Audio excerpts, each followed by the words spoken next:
என்கிட்ட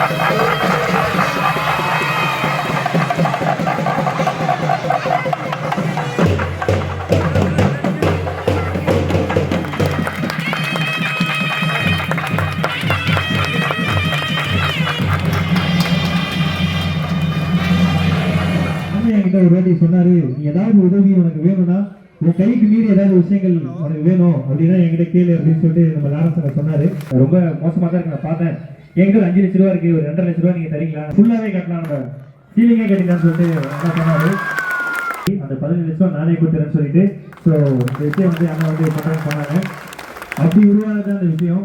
சாதாரண காசு 15 லட்ச ரூபாங்கிறது வெறும் பணம்.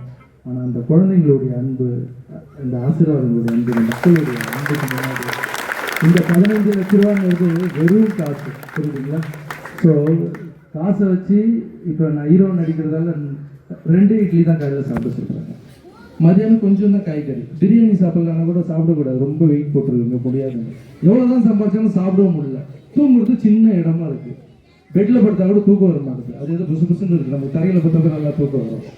ஸோ எல்லாமே ரொம்ப சின்னது தான். ஆனால் நம்ம தான் வந்து ரொம்ப பெருசாக நினச்சிக்கிட்டு பணத்தை பொத்தி பொத்தி பொத்தி பொத்தி வச்சுக்கிறோம்.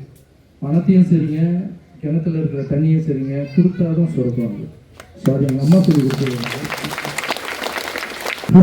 உங்களுக்கு சொல்ல வேண்டியது, இந்த போதைப் பொருள் இது எல்லாத்த விட இல்லை, கையில் வச்சுருக்க செல்ஃபோன் இருக்குல்ல, ரொம்ப வைரஸ். அதை தூக்கி போட்டுருக்குல்ல, எங்கள் அம்மா எனக்கு உதவின்னு சொல்லி கொடுத்ததால தான் இங்கே நான் நின்று பண்ணிட்டு இருக்கேன். ஃபர்ஸ்ட் நீங்க கத்துக்க வேண்டியது, அப்பா அம்மா கிட்ட ஆசீர்வாதம் வாங்க. கோயில் கிட்ட போய் ஆசீர்வாதம் வாங்குறது, சாமி கிட்ட போய் ஆசீர்வாதம் வாங்குறது இல்லையே. அம்மா காலை தொட்டு கும்பிடுங்கல்ல, ஆனா அவங்க தொட விட மாட்டாங்க. நீ ஒரு தடவை தொட்டு கும்பிட, அதை விட அவங்களுக்கு சொர்க்கம் வேற எதுவும் இல்லை.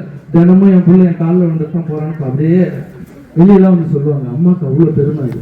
ஸோ ஃபர்ஸ்ட் தாய் தந்தையை மதிங்க, அவங்க கிட்ட ஆசீர்வாதம் வாங்க. ஏன் ஒவ்வொரு நாளும் நான் எங்க அம்மா கிட்ட ஆசீர்வாதம் வாங்காத நாளே இல்லை.